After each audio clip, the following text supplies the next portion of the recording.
responsible for enforcing people who are parking there illegally? It will be, if the lease terms are the way I'd like them, they are responsible for enforcing, signing, and maintaining that.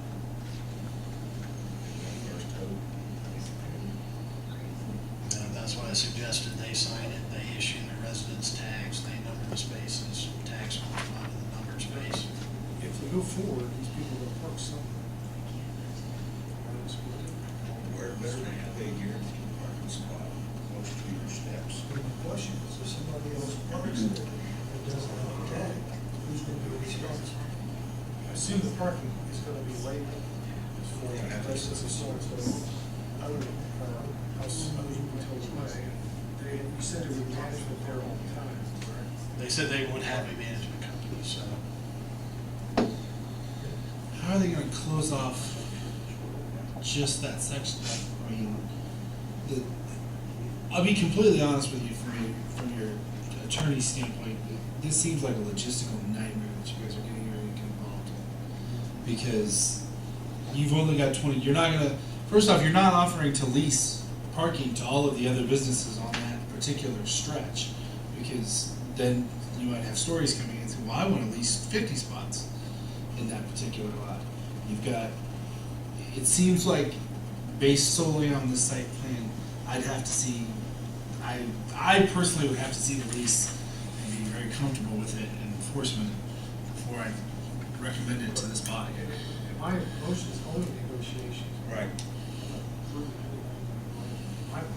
Okay, well, then I think there may be a disconnect, because I believe that what Mr. Murray is asking for is a commitment from this body that they will give 20 spaces.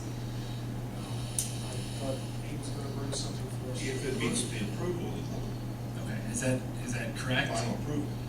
Because what I heard him say was that the motion is for the commitment of 20 spaces. What I asked, I heard approval, he was going to bring it to the board for approval.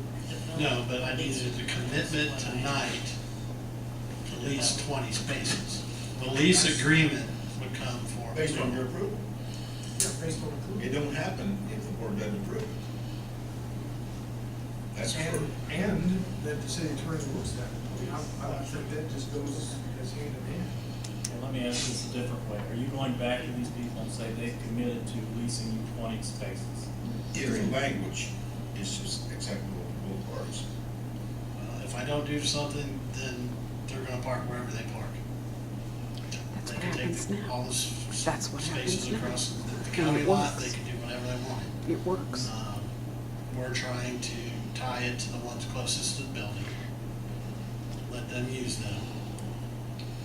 If we don't have a commitment to lease those spaces to them, then I can't give them the site plan approval. They'll still need a site plan approval, and then they can't apply for the grant that they're trying for, which, We have other residents downtown who do not have their own parking spots. They park in front of stores, they live.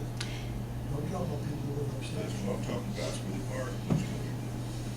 That's why we can't clean the snow off the parking spaces, that's why we can't sweep properly, because they park there. So let's give them the least parking space and get them out in front of the stores. That'd be good.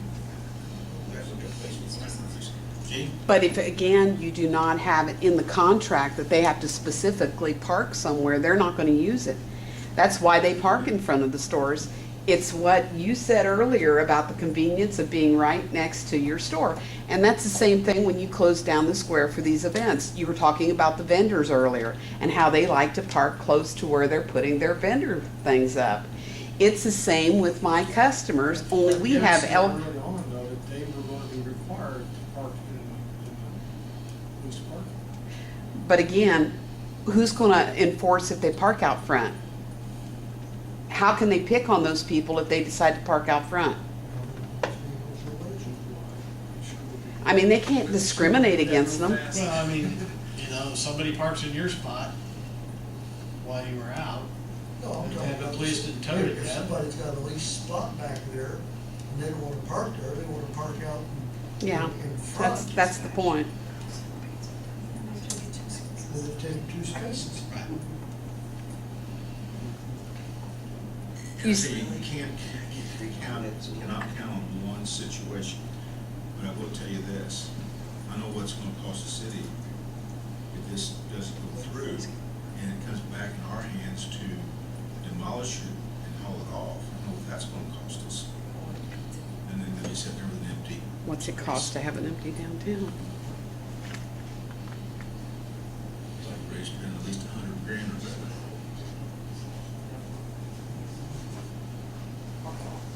And you know what, I think it's beneficial downtown for senior housing to have people downtown to utilize the businesses downtown.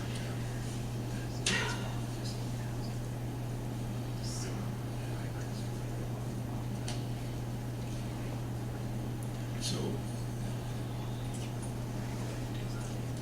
Counselor, a motion is made to give us the permission, the authority to bargain with the proper authorities for 20 parking spaces that we can bring back that's acceptable to the Board of Works. And then Gary can say, we can say that we have permission to go forward to negotiate a lease with you pending agreement of both parties. I have no problem with that. I just want to make sure that that everyone was clear as to what exactly was being discussed. So you wouldn't be able to give them an absolute guarantee, but I think things can be worked out. That really doesn't help them before their grant deadline, but if that's the way the board feels, that's the way the board feels. I mean, we can still move forward trying to negotiate a lease, it just doesn't help them with this part of their process of trying to get. So it's points, is it? Is that what it It is? is points on their application.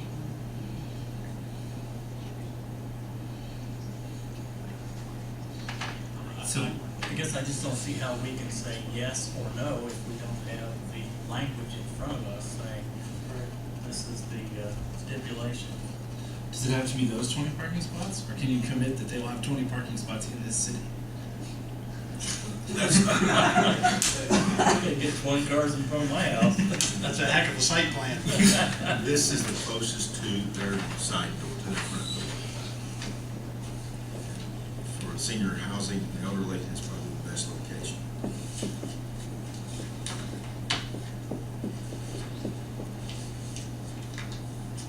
Unless you can come up, when's the deadline, Gary? I mean, if it's 20 spaces back there and it's the ones up against the side of the Daily News, I don't know that they care. They would like to have a commitment to be able to lease 20 spaces.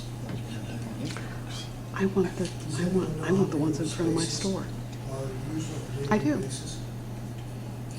Depends, they're not painted very well. Yeah, they want us to, we've been asked to restripe and seal the parking lot too. What's that? We've been asked to restripe and seal the parking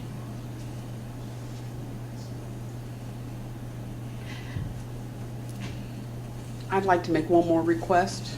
I'd like to request the parking spaces in front of my business, have a sign put there too that they're for my parking, for my customers only. If you can guarantee they're filled all the time, we might consider that. Well, I'm just saying, parking is a commodity for all the businesses downtown. And while I understand the dilemma with the building, and I understand that they need parking in order to invest this kind of money, when you say, I also asked at one of the other meetings, will this be income-based housing, not just senior housing? That affects things too. Income-based housing would be similar to some of the other housing that is already in the downtown. And as you said, renters that are already renting in the downtown. And as far as restaurants, our downtown restaurants are really nice. They're a little higher. Those aren't the people that support those types of businesses. And when I say that, it's income-based.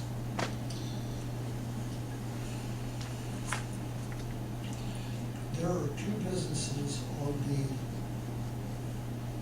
east side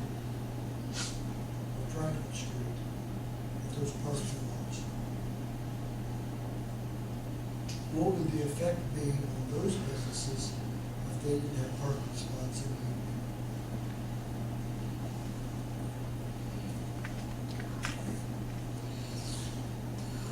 What is the value? Well, Business, and I have my own parking lot, and I maintain it. And we're talking about the businesses have the city parking. And they have, a lot of the businesses do not have that. You're talking about Walmart, they're maintaining, is the city maintaining their parking? No. Because there's two sides of it. but you're also talking a grandfathered area that you guys are trying to redevelop. And Rick Flake would be a good one to ask what the county parking lot meant to the rental of his buildings across the street. He'd be a real good one to give you an opinion on that. I think it would probably be positive remarks from you by having that there. And the same way, we would apply the same thing to the Decatur apartments. I tried to sell a parking lot the city has that they won't repair. It's got damage to it. And immediately I called double for it. So I guess a lot of people use that parking lot behind the GC Murphy store down from there.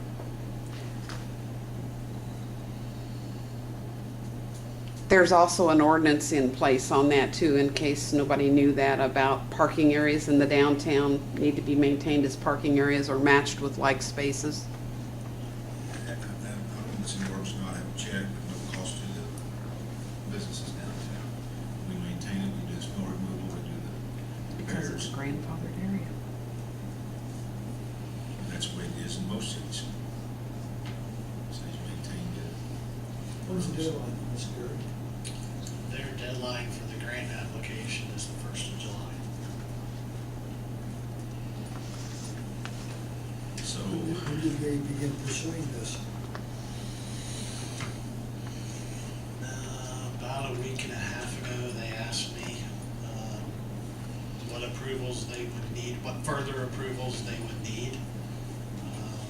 The Y has its own parking, and it's enough to handle that in the Rondre Apartments. This has no parking to it. The rest of us. And typically, before we approve projects, we like to see that there's parking available for any project. So in order, if Steve were to do his business today, you would have to provide your own parking. Again, it's an old downtown area where those same rules really don't apply. July 1st deadline. Yes. So why don't we do this? Why don't we just give the permission to pursue a lease agreement?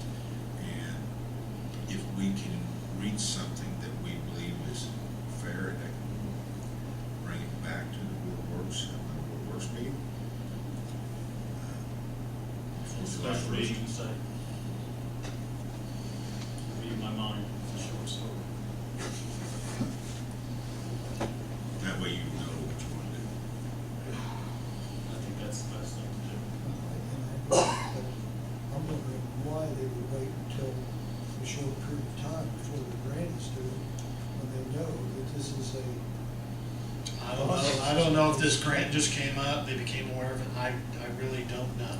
Rodney, what you find out a lot of times that happens is grants are designed for certain groups or people, and if you don't hurry, you don't get it at the tail end of it. It goes where it's designed for.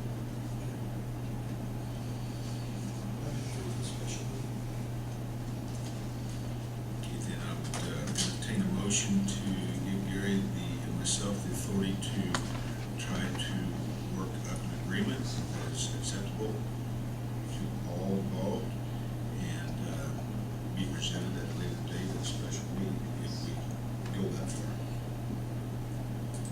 So moved. Any further discussion? Hearing none, all those in favor say aye. Aye. Opposed, same sign. Thank you. Can we establish that meeting date right now?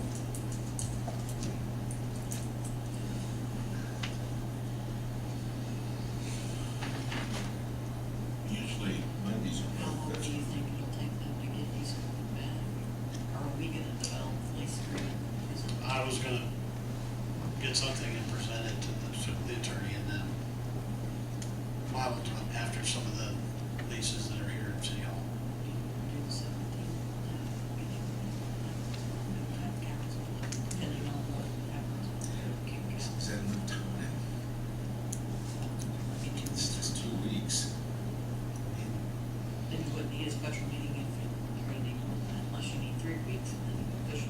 Well, let's go for the 2 weeks from now, and that's not enough time, we're close on something, maybe we can extend it another week. It was gonna be the second or third, yeah, third or fourth Monday. We go for the third, if possible, 17th. 17th. not the You think that gives you enough time? fourth. I'd have to make it a priority. So he's going back with a no vote. Are we all okay following Monday, fourth Monday? As far as I know. Because we'll have to schedule it. Okay. We will look toward that end. Talk for, work for the third, and we'll go ahead and, that date down. 17th. If it doesn't work, we have, if we see we're getting close to something. Thank you, Maybe they Gary. decide it's not worth it and will not apply for the grant also, and then they'll park wherever they want, so it'll just be what it is. Thank you. Thank you, Gary. Chief Chasteen, Fire Chief.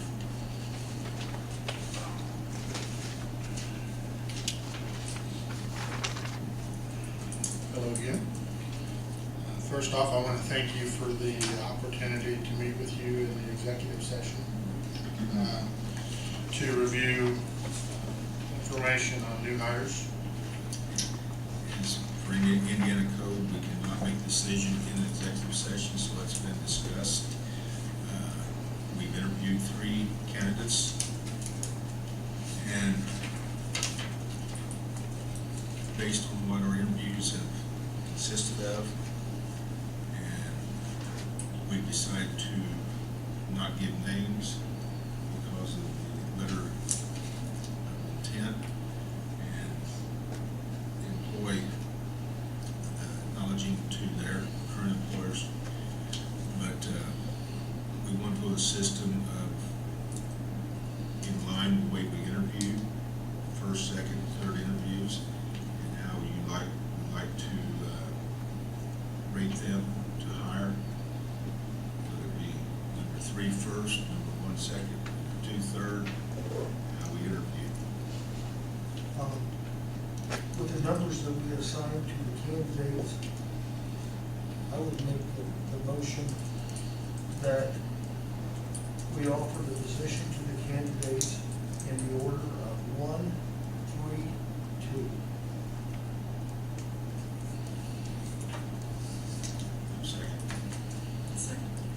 And just real quick, I would ask that, in the event of something happening to where number 1 is not capable, do I have the permission to go ahead and move to the next applicant?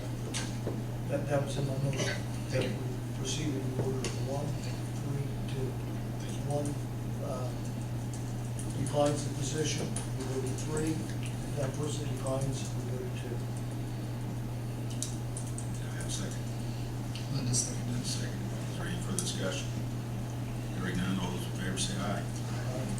Opposed, same sign. Abstain. Motion passes. Number 1 will be contacted with a letter of intent. We will make a conditional offer of employment and pending her acceptance. Thank you very much. Thank you, Scott. Now, saving the best for last. Bridgett Weber. Actually, Paul Gardner and Greg McCall are here, so I'm going to turn it over to them. They're all knowledgeable on insurance stuff. Good evening. Good evening, Paul.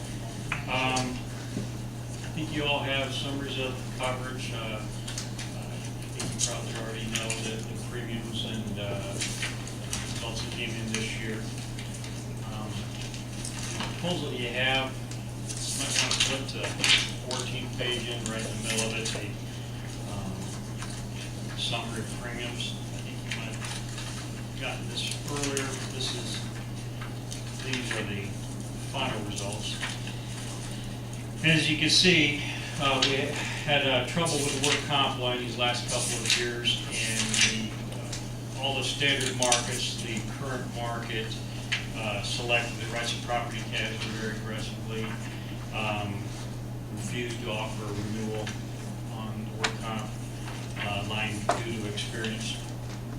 We've basically gone to all the markets that are in the business of providing public entities for workers' comp, and all of them declined at any premium cost based upon the experience. The problem is they can't physically apply the credits enough to get to the premium they think reach the expected losses. I did just a little bit of a summary on the next page of your historical work comp premium exposure and losses, just to give you an idea of what we've done historically. If you look at the next page, it'll be page 15, the workers' comp history. You can see at a glance what our payroll, I mean, basically the three elements are exposure, which is your payroll, that's the rating basis for all your the work comp line, the losses, the historical losses, and what the premium has been. So if you look back to 2006, your premium at that point was $80,000. Your losses were $182. That was Mary, you might recall that. And I'm not certain of the reason, but you must have had a couple shock losses that were a result of that. Your payroll at that time was $3,600,000. From that point on, you were up approaching $100,000. Your losses have been right in order all the years for the next 4 years. You had pretty good loss history. A rough indication, just a rule of thumb for a work comp line, it's a little bit different than the property and the other lines of coverage. It's more of an exchange of dollars. The carriers really look to a performance of about a 50% loss ratio. That's kind of their target. That's where they kind of break even. They like to be beneath that. So if an underwriter looks at this and the losses are 50, they count deserves $100,000 premium, because they have on top of their losses, they have their expenses and profitability. So the 2 years we've been to Selective, we did a real good job of getting that premium, probably too good a job. We got it down to $75,000 and then $73,000 the last 2 years, nowhere near the expected losses, and that's the reason everybody's running away from that line of business currently. Are our losses attributed to injury or the increase in medical costs, or combination of both? I would say both, but I think the losses have been more subjective type losses, where it could have gone on your health insurance. It could have been, just a question of whether or not you were hurt at work or off work. They've been more subjective ones. They weren't like really controllable injuries that I would say would be so predictable or so controlled by loss control. But yeah, medical costs certainly weigh into it. A little bit of a perfect storm. Your premium, your exposure's gone up. Certainly, healthcare costs have gone up. But that's been historically. The comp care is playing for that every year. That's ratcheted up. Their cost of doing business every year. And that's really predicated in your base rates. So, do we need to do more in regards to safety training? I think we already are. Like I said, the losses that I think that the frequency of losses that we've had that have really dealt in this have been more subjective type losses, and really controllable or predictable types. It's not like we put this guard on a machine and we're going to stop having that, finger cut or things like that. It's not, because we've looked at the losses, they're not that controllable, in my opinion. And there wasn't that many, it's just the cost of them. The ones we had were expensive.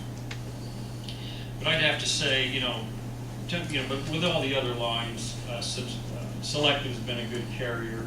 I think with your property experience and historical going back more than their term, they've done a good job keeping that in mind, because your losses have been very beneath the average on all the other lines other than the work comp. So that was our only real challenge this year, is the work comp. And I think what we'll have to do on an ongoing basis is really demonstrate getting back to the historical experience that you had 4 years prior to the last couple, to get that back in line. But you're kind of having a perfect storm here where the payroll, two bad years of loss experience, and like you said, medical costs, that's a challenge as well. That's it in a nutshell. Everything else is pretty much in line, in my opinion, in the property marketplace. Selective kind of moved some property around from the inland marine to the property schedule, just as a matter of them thinking it's a better find. I mean, we basically had a lot of the fixed equipment like your towers and traffic lights and whatnot that were under the inland marine. They want that under the property rather than, so that's why you see the inland marine, the property kind of tweaking back and forth. On the professional side, just with a little bit of claim history we had, that just went up a couple $1,000, but I think all the, and the automobiles are up just because of the volume. But that's always been very competitive in my opinion, with all the fire trucks and service vehicles. 20,000, 25,000 to me is pretty good. But again, that's it in a nutshell.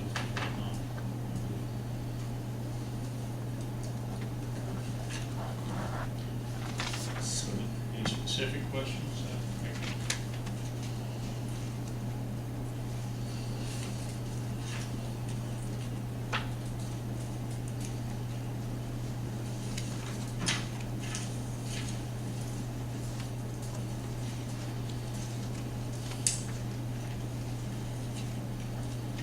I didn't want to complicate it too. The other thing that goes into the rating experience, you have what you call a work comp modified factor. That's really an adjustment that all the insurance companies use. It's a uniform, it's promulgated by the state, and that's basically your experience. That's the last 3 years, not including the most expired. So that's another factor that's really kind of driven up the rate. So as you, hopefully loss experience improves, there's a little bit of a lag before that modification factor gets adjusted. That's the difference between the expected claims and the actual claims. Is that the right way to explain that? The modification factor is simply put, is your loss experience the last 3 years, and it doesn't include your last year. So you have to have, if you have 3 good years in that loss, if you had 3 years of loss experience that was beneath the average losses for your class of business, then your modification factor is going to be under 1. Quite simple. If it's been double the experience, it's going to approach 2. Now, there's lots of limits and ballasts that are included in that. So if you have one big fatality or accident, it doesn't really blow it off the chart. It's capped at an amount when it's thrown into your experience. The things that tend to drive that up higher are really a frequency of smaller claims.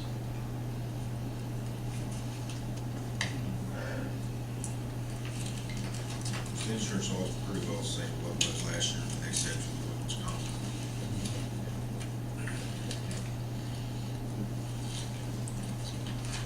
And then as far, in other classes of business other than municipal, we're seeing the same thing. The work comp line is having more of an increase. As Dr. King pointed out, also because of the medical expense, then the general liability auto or property, which are increasing as well, but not as severely.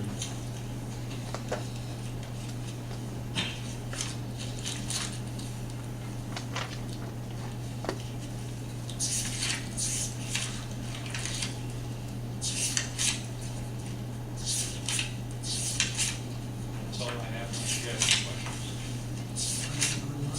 Thank you.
we went to 14 carriers in the pool.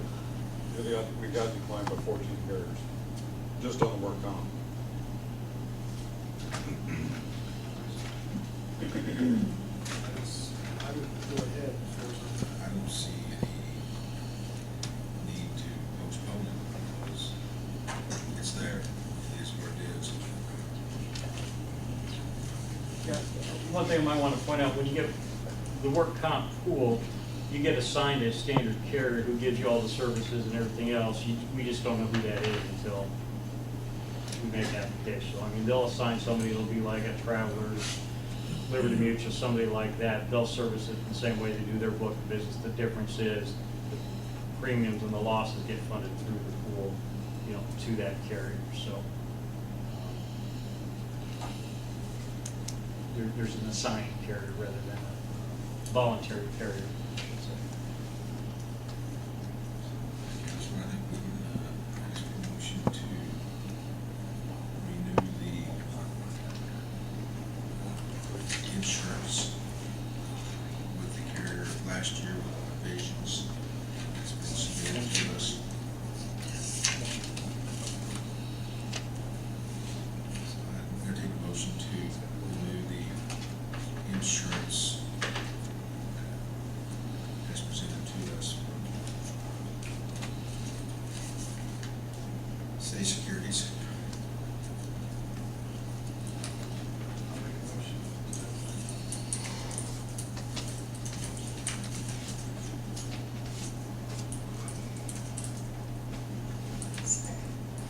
Any further discussion? All those in favor say aye. Aye. Opposed, same sign. Motion passes. Thanks, gentlemen. Anything from the audience? Department heads? Hearing none here. Rob? Mark, do we get another chiller truck? No, we have not. Okay. They improvised. Very difficult commodity to locate. I thought there might be We're still working on it. We have we've modified one of our dump trucks, and that's what we're currently using. Kind of looks like they have Beverly Hills Yeah, going it on the road looks a without little- Randy on the rocking chair. Yeah. We don't have a rocket chair on top of it. We got enough plywood and everything else, but But it it could works. roll pretty Serves a easily. purpose. How's our fire? But it is working. How's the fire truck coming? End of November, 1st of December. No change. You'll see it under insurance next year. Anything else, board? Entertain a motion to adjourn? a. Meeting adjourned. Thank you.